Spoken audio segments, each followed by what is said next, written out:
अगली खबर, mobile phone, car, artificial intelligence और रक्षा उपकरणों से लेकर आधुनिक तकनीक की लगभग हर धड़कन सेमीकंडक्टर चिप्स पर टिकी है। ऐसे में भारत ने अब इस रणनीतिक क्षेत्र में बड़ा लक्ष्य तय कर लिया है। रोड मैप तैयार हो चुका है। नीति आयोग की एक नई रिपोर्ट आई है। नई रिपोर्ट के मुताबिक ये कहा गया है कि देश को साल 2035 तक 120 से लेकर 150 अरब डॉलर की सेमीकंडक्टर वैल्यू चेन विकसित करनी होगी।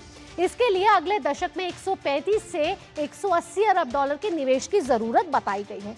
रिपोर्ट में साफ कहा गया है कि सरकार से भी बड़े निवेश की सिफारिश यहां की जा रही है, ताकि भारत की जो निर्भरता है दूसरे देशों पर सेमीकंडक्टर को लेकर, और भारत आयात पर निर्भर है, ऐसे में उस निर्भरता को कम करके तकनीकी आत्मनिर्भरता की दिशा में कदम को आगे बढ़ाया जाए। अब ये नीति आयोग की रिपोर्ट क्या कह रही है, क्या इसका उद्देश्य है, साल 2035 तक हम किन लक्ष्यों को पार करने के लिए आगे बढ़ रहे हैं, ये ग्राफिक्स के जरिए आपको बता रहे हैं। तो सेमीकंडक्टर का ग्लोबल किंग बनेगा भारत, कैसे बनेगा, ये नीति आयोग की रिपोर्ट ने कुछ लक्ष्य तय करे हैं। 150 बिलियन डॉलर का लक्ष्य रखा गया है। सेमीकंडक्टर पर 10 वर्षीय ब्लूप्रिंट तैयार कर दिया जा चुका है। 90% आयात निर्भरता कम करने की तैयारी इस समय नीति आयोग ने अपनी रिपोर्ट के जरिए दी है।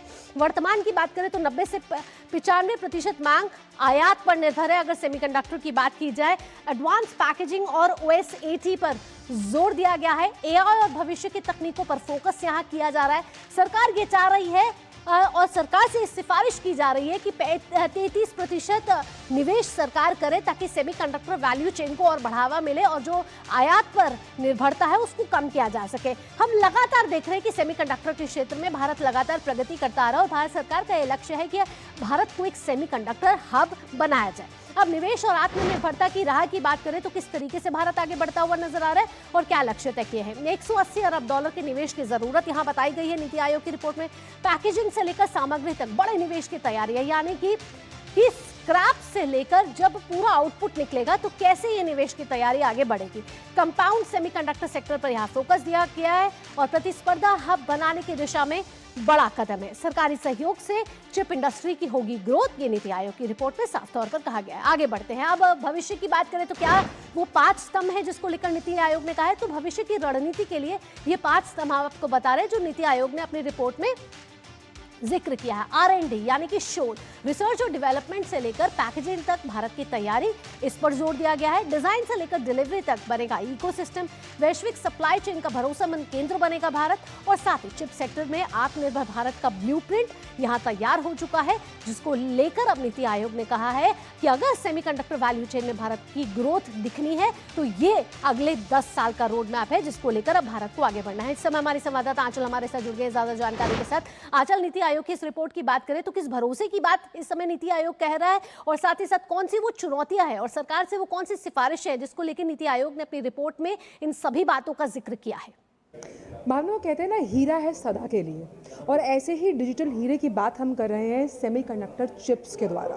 ये वो छोटे छोटे चिप्स जो हमारे फ़ोन में इस्तेमाल होते हैं, टीवी में इस्तेमाल होते हैं, हमारी गाड़ियों में लगते हैं। एक ज़माना था जब इस चिप के लिए हम कहीं ना कहीं कई और देशों पर निर्भर थे, लेकिन प्रधानमंत्री ने जिस तरह से इसका आह्वान किया कि कैसे बिजनेस टू बिजनेस और VC यानी कि जब हम जॉइंट मर्जर्स की बात करते हैं, उस लिहाज से इस इंडस्ट्री को एक अलग ही लेवल पर लेकर जाने की बात प्रधानमंत्री ने की।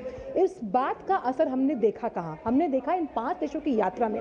नॉर्वे के साथ साथ जो देश थे उनमें हमने कैसे तकनीकी उच्च दक्षता को लेकर कई MOU साइन किए। सेमीकंडक्टर उसी में से उभरता हुआ एक बहुत बड़ा सेक्टर है, और इसी बात की तस्दीक ये नीति आयोग की रिपोर्ट करती है। अब हम जानते हैं कि गुजरात का जो धुलेरा है या फिर अलग अलग जो कंपनीज हैं वो कैसे सेमीकंडक्टर में भविष्य तलाश रही हैं, क्योंकि सेमीकंडक्टर कहीं ना कहीं जुड़ा हुआ है स्टार्टअप्स के साथ, जुड़ा हुआ है उच्च तकनीकी दक्षता जो हम युवाओं को दे रहे हैं। और यही तो इंडिया की, भारत की खासियत है ना, कि किस तरह से जब आप तकनीकी कौशल से प्रशिक्षित युवाओं को, खासतौर पर जो सेमीकंडक्टर से जुड़े हुए हैं, अगर हम उन्हें प्रशिक्षित करते हैं तो एक बड़ा बाजार खुलता है। और नीति आयोग की बात कहती है कि कैसे इसमें हम प्रोसेसिंग की, असेंबलिंग की। अच्छा, एक समस्या हमेशा आती थी कि इसकी असेंबलिंग को हम किस तरह से कर पाएंगे, और अब इसके असेंबलिंग यूनिट्स जो हैं वो भारत में, यानी कि डिजाइन भारत का और भारत के ही डिज़ाइन को वैश्विक लेवल पर ये कहीं ना कहीं मंजूरी दी जाएगी। और हम एक जो स्वदेशी चिप है उसका निर्माण कर चुके हैं। तो ये बताता है कि आने वाले जिन सनराइजिंग सेक्टर्स की हम बात करते हैं, जो ग्रीन शूट्स हैं, जो ग्रोथ ड्राइवर्स माने जाते हैं भारतीय आर्थिक व्यवस्था के, और जिस हम विकसित भारत 2047 की बात करते हैं, उसके लिए चिप इंडस्ट्री का इस उन्नत दौर में प्रवेश करना एक युगांतकारी अध्याय के तौर अच्छा, पर लेकिन देखा यहाँ मैं ये जाएगा। पूछना चाहूंगी, जो देश पहले ही सेमीकंडक्टर में बहुत ज्यादा आगे बढ़ चुके हैं, ऐसे में अगर भारत को उस ग्रोथ के साथ, उस पेस के साथ आगे बढ़ना है, नीति आयोग की रिपोर्ट ये क्या कह रही है कि उस अगर पेस पे लेकर आना है तो उन कौन कौन सी चुनौतियों को पार करना होगा?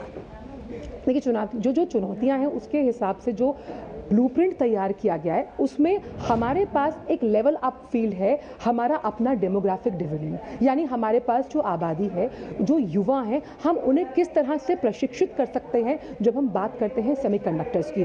अब चरणबद्ध तरीके से जो रिसर्च और डेवलपमेंट है उसमें काम करने की ज़रूरत है, और ये तमाम जो चुनौतियां हैं इस पर नीति आयोग ने रिसर्च और डेवलपमेंट को कितने कम समय में हम कर पाए। मान लीजिए चिप का हम निर्माण कर रहे हैं, अब उस निर्माण में कई स्टेजेस हैं, और उन कई स्टेजेस में जो टाइम लैप्सेस है, उन टाइम लैप्सेस को कितना कम किया जाएगा, जितना हम उसे कम करेंगे। और इसीलिए अपने अमेरिकी दौरे पर प्रधानमंत्री ने साफ तौर पर कहा था कि चिप इंडस्ट्री में कैसे हम भारत और जब अमेरिका से टेक्नोलॉजी ट्रांसफर की बात करते हैं, ये हिचक अब दूर हो चुकी है, और इसीलिए भारत को भी अग्रणी देशों में टेक्नोलॉजी के लिहाज से गिना जाता है। और इसका एग्जाम्पल हम अलग अलग क्षेत्रों में जो कि चिप इंडस्ट्री से जुड़े अलाइड सेक्टर्स हैं उसमें भी देखते हैं। इसीलिए नीति आयोग ने जिस तरह से इसे एक मॉडर्नाइज अप्रोच के साथ आगे लेकर वो जा रही है, और बिल्कुल यही नीति आयोग ने ब्लूप्रिंट निकाला है कि किस तरीके से अगर 90 से 95% अगर आयात हो रहा है तो कैसे R&D से लेकर फाइनल आउटपुट तक सेमीकंडक्टर वैल्यू चेन में हमें आत्मनिर्भरता लानी होगी। उसी वजह से ही अगर हम विकसित भारत का जो लक्ष्य देख रहे हैं और सेमीकंडक्टर हब बनाने का जो भारत का लक्ष्य देख रहे हैं उसको हम पूरा कर पाएंगे। फिलहाल आज तमाम जानकारियों के साथ आपका धन्यवाद। अगली खबर